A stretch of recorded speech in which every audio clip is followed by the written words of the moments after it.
What's up, guys? It's Lefty here with your daily sports betting picks for Tuesday, August 3rd. Before I go on this little rant, I want you guys to know a pet peeve of mine. I hate when I hear sports bettors complain about bad luck or bad beats because I truly believe it all evens out in the end.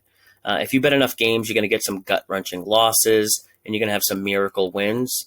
But with that said, I'm going to complain about last night's loss. And really, it's not a terrible beat or anything. At a glance, the over Orioles Yankees just looks like an ordinary losing bet. And, I guess it is. There's definitely worse ways to lose a bet. But these two teams last night combined to go for 0 for 22 hitting with runners in scoring position.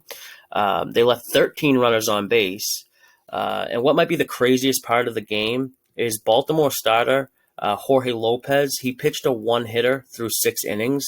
And last night was his 4th start versus the Yankees this season. In his first 3 starts against them, he pitched a total of, I believe, 10 innings with a 7.20 ERA. And, of course, he pitches a one-hitter last night. Also, what makes this game so tough is we crushed the closing line. We had a bet on the over 9.5. The total closed at 10.5. That's a full run of closing line value. And for anyone that wants to learn more about closing line value or CLV and its importance, we have a bunch of lessons in the Betting Network Discord community on it. Link to join will be in the description. It's free. And last thing before getting into today's plays, the Orioles made history last night, becoming the first team to have more home runs on the road than their opponent had hits while being 30 or more games under 500. Which is pretty crazy. But okay, now let's get into today's games. So I have 2 straight bets today, and I'm going to tie them up into a parlay. I'll recap at the end. So if you just want picks, you can skip ahead to the very end. The first game up, looking at this Boston-Detroit game and scratching my head, we got Garrett Richards versus Willie, not Freddie Peralta, and not really sure why Boston isn't at least minus 150 in this game. And if I'm falling into a trap, so be it. I'll pay to find out. I already know Boston's going to be a very popular play tonight, and I don't ever feel comfortable being on the same side as the betting public, but I also don't really believe so much into the whole public side, sharp side, and I'll get into that at another time. But let's try to make sense out of this Boston price. Boston overall holds a pretty big advantage offensively, regardless if it's righty versus lefty pitching. But let's just look at hitting versus right-handed pitching this season because both starters are righties. No shocker here that Boston has an edge in all meaningful categories, and by a decent amount too.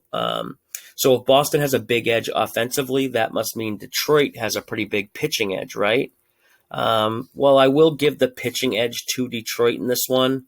I don't think it's by all that much. I have Boston with a slightly better bullpen. So we could almost say that the overall pitching matchup in this game is close to even. The price on Boston at minus 135 is basically the odds makers saying Boston wins this game 57% of the time. I think they win this exact matchup closer to 65%, which would make Boston around a minus 180 favorite. So I'm going Boston minus 135 in this one for 1 unit. So it's going to be minus 135, or it's going to be 1.35 units to win 1 unit. Next game up is another one where the price just doesn't make much sense to me. Looking at the Braves and Cardinals here, we got a lefty on lefty matchup with Max Fried and a new look John Lester with his new team, the Cardinals.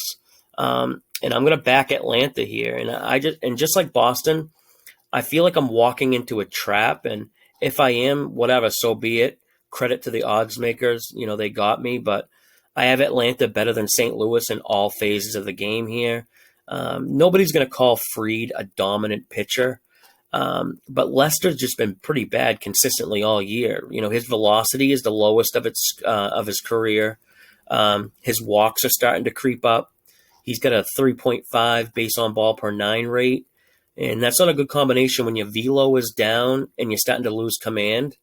A lot of times when these older pitchers start losing velocity, some of them are still able to be effective, by strengthening their command or locating their pitches. But I'm not sure Lester's one of these guys. So pitching edge with Atlanta for both the starting pitching matchup and bullpen. And overall, offensively, St. Louis is a pretty good team, but the Braves are just better. And if we look at hitting versus left-handed pitching since May 1st, we can see the Braves are much better in all meaningful metrics. And I like the Braves. I like the fact that the Braves have some real pop in their bats. Especially versus left-handed pitching. They got a 192 ISO, which is isolated power. That's good enough for second in the league, and they're tied for second in slugging percentage since May 1st versus left-handed pitching. So, pitching edge, hitting edge. I'm going with the Braves, and also I like what the Braves came away with at the trade deadline. I'm not sure. I'm sure they would have loved to get Buxton or Marte to fill the Acuna void in center field, but they did fill their biggest voids or their biggest weaknesses, in my opinion. They grabbed 4 outfielders and a bullpen arm, so they're in the hunt right now. I have an open order on Better Edge. It's a social marketplace on the Braves at -125, but for the official grading, I'm going to go with -135, and I'm going to tie Boston up with Atlanta into a parlay. I figure why the hell not? So just to recap here, I know the guys in the Discord community are going to be tortured by this one because both these teams seem to give us trouble, but don't worry, we got this one tonight, guys. So I'm going to go Boston Red Sox, 1.35 units to win 1 unit. Going to go Braves, same thing, 1.35 units to win 1. And going to do a parlay, but just for a half unit. We'll go a half unit to win 1 unit. The parlay should pay plus 200. So I'm hoping to get off the schneid here tonight with a couple wins. I appreciate you guys for watching. And if you guys could do me a favor, maybe like or maybe comment, I'd really appreciate it. And if you haven't subscribed yet, keep checking in on me because I'll earn it eventually. But that's going to do it for today. Until next time, good luck with all your bets. And as always, may all the calls go your way.